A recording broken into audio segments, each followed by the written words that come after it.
Hello, everybody, and welcome back to Rave Green TV. And the Sounders have started off the season with a snooze fest with a 0-0 draw in the first leg of the CCL. And the boys from Rave Green TV are here to do our post-game reaction thoughts on the match.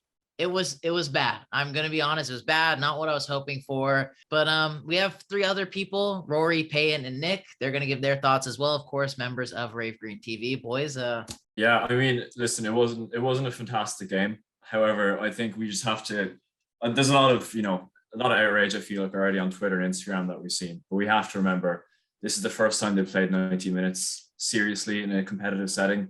I know that Motagua and the Honduran League, they're already like deep into their season, so they've got the fitness for it. They're at home. I mean, the flights didn't help. I'm confident. Now we should have beaten them, and that's, I feel like, goes without saying. But I feel like next week we should be able to lock it down at home without fans there. They didn't, and I'm not that concerned. Although then again, last time we were in the Champions League, I wasn't that concerned. And then I was in the stadium when we lost on penalties. So but still, I mean, I'm just a bit of caution, I think, before we absolutely torch the entire team for that performance. Yeah, definitely the game is boring. For a boring game, that's all I really got to say about it. The game is freaking boring. A lot of the times, at least like 4 or 5 times, the Motagua players were fishing for a penalty, like kind of too obviously. I mean, you'll get that with a CONCACAF team from more south of the border, typically. So we had the one chance with Rusnak, mini heart attack where they hit the crossbar. But yeah, boring game. Well, I almost fell asleep, but I did manage to stay awake. And look, I'll be a little bit glass half full. You gave yourself a chance to win it in the second leg. Sure, it was bland, but if you look at what happened to some of the other MLS teams over the course of this midweek, it could have been worse. I mean, if you saw what happened to Colorado literally 5 minutes before FS2 started the Sounders broadcast, like multiple minutes late, shot off the crossbar, could have went in. You could have been going into the second leg really needing a goal. Yes, you didn't get that away goal. Rusnak missed his chance, but overall, I'm not that surprised. I mean, we've seen the Sounders come out sluggish. We've seen a lot of MLS teams come out sluggish in the CONCACAF Champions League. That's just the nature of getting into your first competitive match of the year. Like Rory said, first 90 minutes. I don't know. I feel like you guys are being way too nice. I'm pissed at this result. This is, Rory kind of was hinting at it. This is like the Olympia game all fucking over again. Like, I get it. It's good to be optimistic. I respect Rory's take, but like, I am getting the flashbacks of the Olympia game. We didn't want to kill it in leg 1, and now we're gonna go into. I already am telling you guys, it's written on the walls. We're losing this game on penalties because we're too nice. And to a certain degree, Payton's right to how the other MLS games did go for their first game, like in the first legs for most of their games. But NYCFC, I respected how they came out, unlike everyone else, and they killed off their first leg. They could have won the game by way more goals than they did, but at least now they're going in with the 2-0 away leg. And remember, away goals count in this. This isn't like the UEFA Champions League. We didn't get, oh no, this game was bad. I'm pissed off. This is not a good result. This is not how the game should have gone. And, I don't know. I'm not happy about it. I'm not a glass half full kind of guy. Let me be clear about it. It's not quite as bad as the Olympia game, because in the first leg of that game, we still conceded 2 goals. And we were actually leading. We were leading that game going into the last 30 minutes, and we shipped 2 goals, 2 completely unnecessary goals. And I think that threw the team off when we did eventually get back home. So I listen, I don't think it's nearly as bad as that game was, to be honest. I think they were a lot more alert defensively. There was some scares, don't get me wrong, but again, I wouldn't say it was. But at least in that game, we had an upper hand. This game, if they score 1, we have to score 2. So like we're really putting ourselves in this like Jose Mourinho ball style that we have to win the game now. A tie is not even good enough. Yeah, that's the whole risk with coming home with a 0-0 draw in the first leg. I don't know. I think we're a much stronger team as we were as well last time. I mean, no, it's true. It's true we were. That game, it was João Paulo's first game. He's now fully integrated with the team. Ladera was finally back. I think Morris is a better player than he was previously, although the injury, of course, upset things. In that game, we started Jordi Delem as a center attacking mid. It is not doom and gloom. We will be okay coming back home. I'd rather take this result 1,000 times over than that first Olympia result. Like Rory said, and the second half was better than the first half. I mean, the Sounders did settle into this game, especially defensively, because there were a few times where the Sounders could not get out of their own third in that first half, and I never felt like that was the case in the second half. Sure, that 4-2-3-1 did not break Motagua down, but there's no reason, at least watching that game, and like Rory said, the skill that the Sounders have compared to Motagua, there's no reason that you're not going to go home and be able to break them down, especially over the course of 90 minutes. So yes, you do need the goal. You don't want it to go to penalties, of course, but you're in a much better position compared to that team that did look so fragile on the defensive end. And look, when teams have lost the CONCACAF Champions League, it's normally been on the defensive end. The stronger teams, whether that's MLS or League MX, have generally been able to find their goal over the course of 180 minutes. And very often that does not happen in the first 90 when you're playing on what's usually a garbage pitch in somewhere in Central America. Who is your guys' man of the match tonight? Without a doubt, Obed Vargas, without a doubt. Or to be fair, Nuhu just came on and just ate the ball. He was just incredible. But like the shot he had is what really made me like we were on the break and he decided, you know what? Well, that was a really was that a shot or was that a cross? I'm still trying to figure it out. That was probably a shot. It was probably yeah, I know. No, definitely I think it is Obed Vargas. He was, I think, the one player that actually was willing to penetrate play, actually go at it on the Motagua defense. Like, you know, he looked like he was up for it. And it actually, I was disappointed in Nicolas Ladera. I honestly, I don't really care that he came off a long injury. He had a full preseason this time around. He looked bad. Jordan Morris, people know how I feel about him. He's too much of a one-trick pony. I'm getting sick of this. I've seen this shit for like 6 years straight, and I need things to start changing with Jordan Morris because this is bad from him. Rusnak, for his first game, I think played well, actually similarly to, not to the level of João Paulo's first game for us, but had those similarities where he's impacting play. He was a little bit magical on the ball, things you were hoping from Ladero, but Obed Vargas, I like what I'm seeing from him. He had that one play where he just ran through the traffic of the entire Motagua defense. Just, oh my God, if he got that shot off, it would have been statue there and then.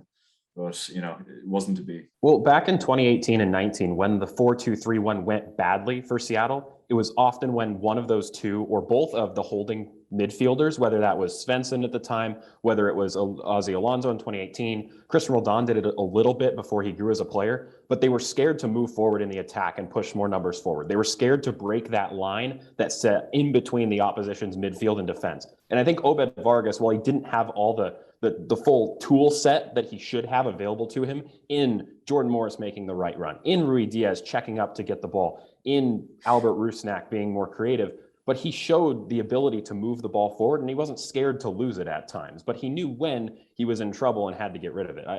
I agree. He was the best guy on the pitch tonight. But we don't step up in these games. It was an interesting stat the commentators brought up on FS2 was we hadn't won a game away since 2012, 2013. And that was when we had like Sammy Ochoa and shit. Like, come on, how is this team not getting wins away 7, 8 years later? That's what I'm saying is ridiculous. That's why I'm disappointed. The subs came in too late. That's another big thing. The subs. You don't bring on the GOAT, Freddie the guy that scored the most goals in CONCACAF Champions League history for the Sounders. You don't bring on till 80. What is he gonna do with like 9 minutes left? He can't do anything. Liao Chu is a spectator in this game. I'm tired of this from Brian. I thought this was a new season. New Brian, this is not, it's not acceptable. Are you joking me? This is a team we should have been killing. We should have won this game 2-0, no problem. I mean, the first questionable decision that we saw today was before the game even started, which was Keelan Rowe. I think a lot of us have mixed thoughts on him because we want to love the guy. It was not a good day for the Keelan Rowe fan club. All four of them are just in tears. Like left back to right wing, it's a little confusing because I mean, I'm no Brian Schmetzer, but Keelan Rowe doesn't seem like the right wing kind of player to me. I think he should play left bench. Yeah, left back on the bench anyway. I think looking at it, I mean, who are we, like, if you're looking at the team sheet, who do you put in a left back? Nuhu definitely could not have played 90 minutes. It's who's out at the moment? Madranda's injured at the moment. Yeah. So I mean, looking at the sheet and just who we have available, it's kind of this is the type of time when Rowe actually is worth something. Where Nuhu's gone and he's the backup, and you know he's a bit of a James Miller, can play anywhere, will happily do it. So I mean, And don't get me wrong, he had an awful game. He was truly horrific. His fault though. That's not Kellen Rowe's fault because as Rory said, yeah. And you know whose fault this is on? This is on the Sounders board because why do you sell Brad Smith and not buy a defender in the offseason? I'm tired of this. It doesn't make any sense. Oh, whoa. Okay, I would have given away Brad Smith for a handshake. Let's focus on left back because right back, I would agree, is more of a substantial issue. You're looking for 3 guys of first team quality that can reasonably fit at the left back position. One, you have your starter. Second, you have the guy that can fill in, Jimmy Medranda, great off the bench as well. Then you have your third guy that in emergencies, oftentimes is a utility guy, and that's spot on Kellen Rowe. And Brian made the right. And Brian, yeah, it was. And Brian made the right decision to start him. The unfortunate part is that Kellen Rowe had another bad game. So I think you have to talk about improving the quality of your utility player. But at this point in the year, where the contract situation lies, you can't do that. So you're going to have to live and die with Kellen Rowe being your third choice left back, who is going to play at left back, is going to start at left back maybe 1 or 2 more times throughout the whole year. And you expect a better performance. I don't know why we didn't sub him out for Nuhu instead of subbing Ladera out, because then we had to stick Keelan Kellen friggin' Rowe at right wing, which that move didn't make much sense to me. I mean, it is frustrating because in this situation we have Leo Chu sitting on the bench who has looked incredible every time he's come off the bench, and he just can't seem to nail down. Why won't Chu play? Why won't Liao Chu be played? Do you guys have any, like, if you were in Brian's shoes, maybe Atif might get an answer. We don't know in the middle of this recording, but what do you guys think why Liao Chu's not going to get played? Maybe it's to start in the second week's game. Apparently he doesn't understand the system. That's what Schmetzer's saying, but he said the same thing about Emmanuel Ciaccini, if you remember that name.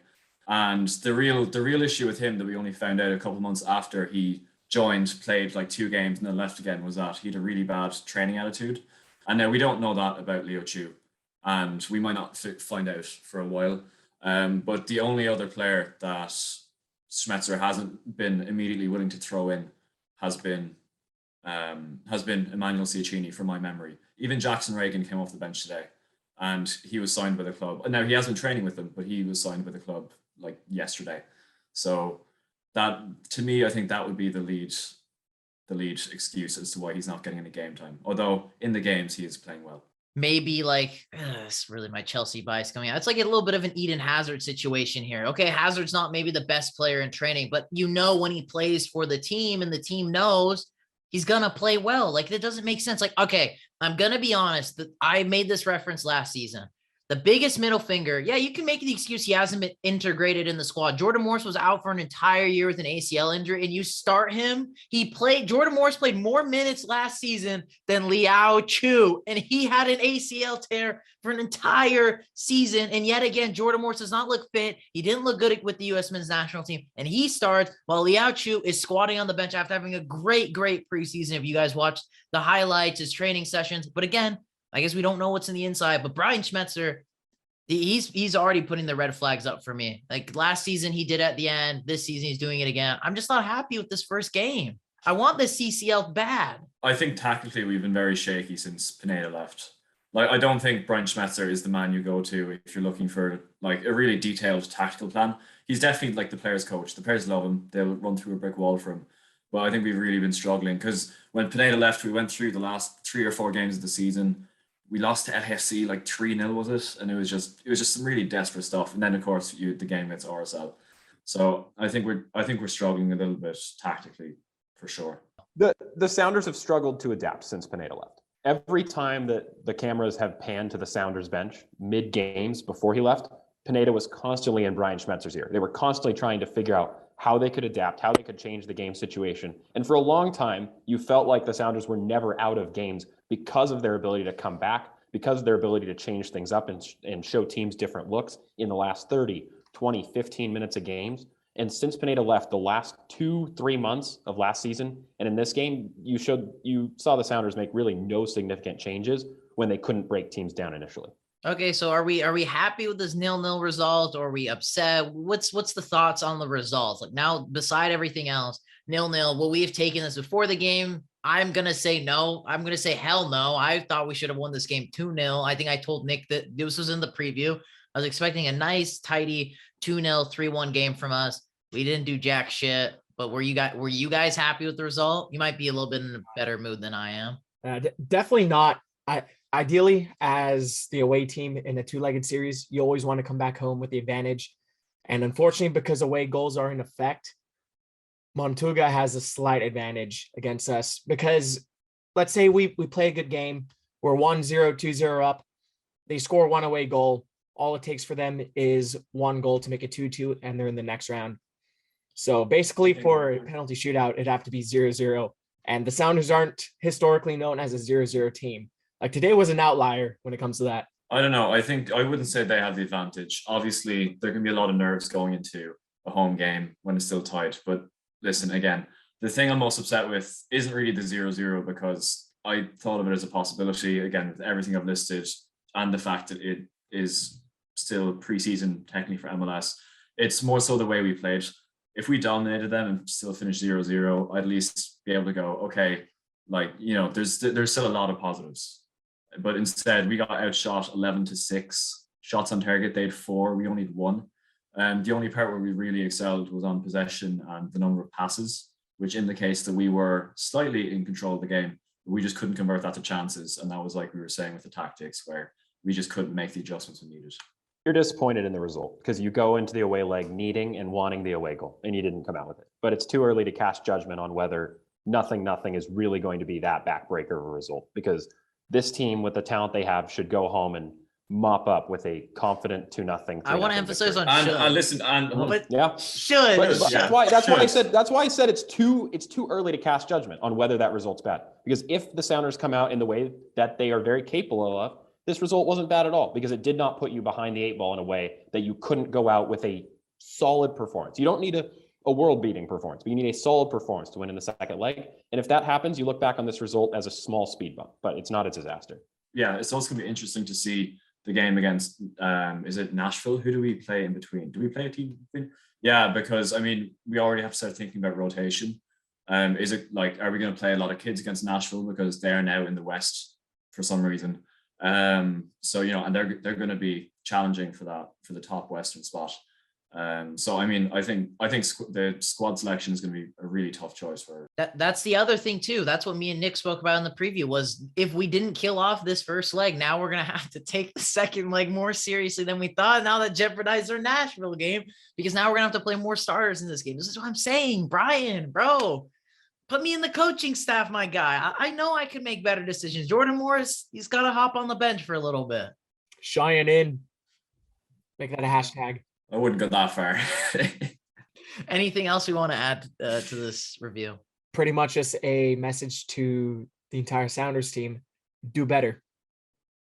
We expect, as fans of the club, a lot more than what we saw since September, and including today. Yeah, take it with a grain of salt. Today was the first game of the season, but it was a heck of an important game, and we're going to have to put everything in that second leg now. I agree. Yeah, boys and girls, let us know in the comments down below. What did you guys think of the game? Because that's the most important thing. I mean, our opinion only means so much. Make sure to follow us on Instagram at RaveGreenTV and on Twitter at RaveGreenTV. And then smash the like button if you haven't already. And then be on the lookout for our preview for the second leg that will be out next week before the game happens. And then I hope you guys all have a lovely day.